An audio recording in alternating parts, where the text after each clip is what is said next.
Good morning everyone. I am lecturer. Today I am going to give information about third semester subject fabric structure, in that fifth unit finishing processes. In earlier session we discussed about what is the finishing, what is the purpose of the finishing process, and what are the main objectives of the finishing processes. Today's session is second session. In this session we are going to learn about the classification of finishing. Finishing processes are categorized in several ways. Those concerned with textile processing may classify them as wet and dry finishes. They are also referred to as chemical and mechanical finishes respectively. So the classification is not only one classification is there in the finishing processes, they are categorized into in several ways. First, if they concerned in the textile processing, their finishing processes are classified into two groups, that is wet and the dry finishes. They are also referred as wet finishing processes are referred as a chemical finishing processes, and dry finishes are referred as a mechanical finishes. As the name indicates, wet and the dry, because we are using the chemicals and the chemical solutions, they are known as the wet solutions. While other one, that is a dry, we are using some of the machines or the devices to give a finishing effect. Those finishing processes are known as the dry finishes. For example, scouring, bleaching, they comes under wet finishing processes. Tentering, calendering, ticketing, they come under the dry finishing processes, because we are using the tenter frame, calendering rollers. These processes come under the dry finishes.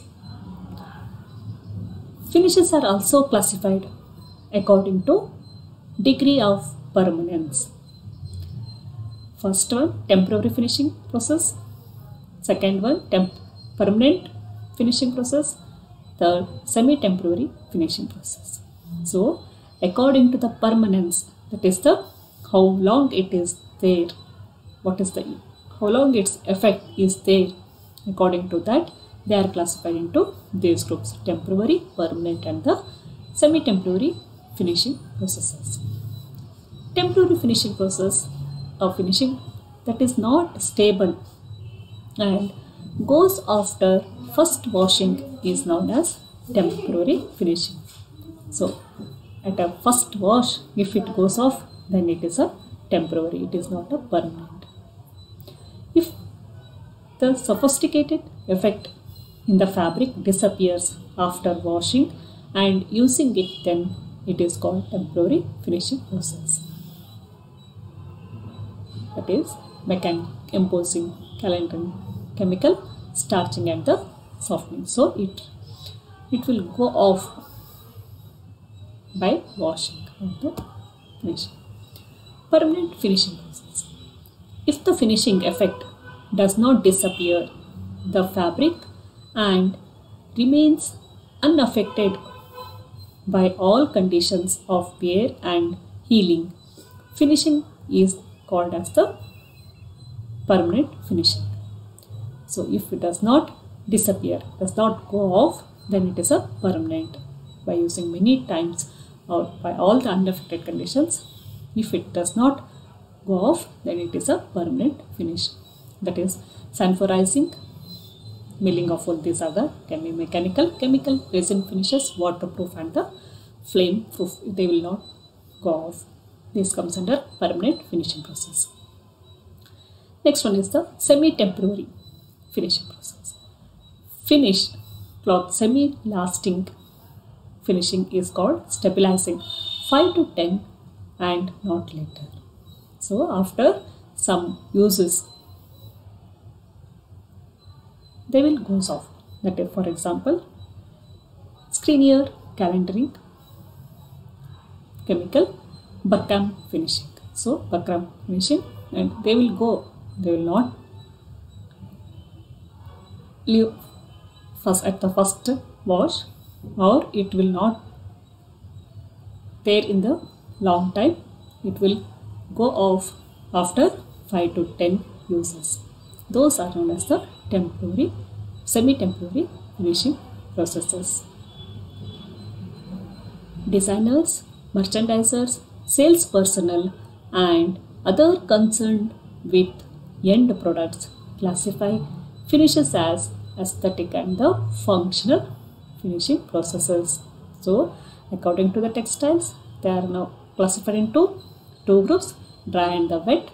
According to the degree of permanence, they are classified into temporary, permanent, and the semi-temporary finishing processes.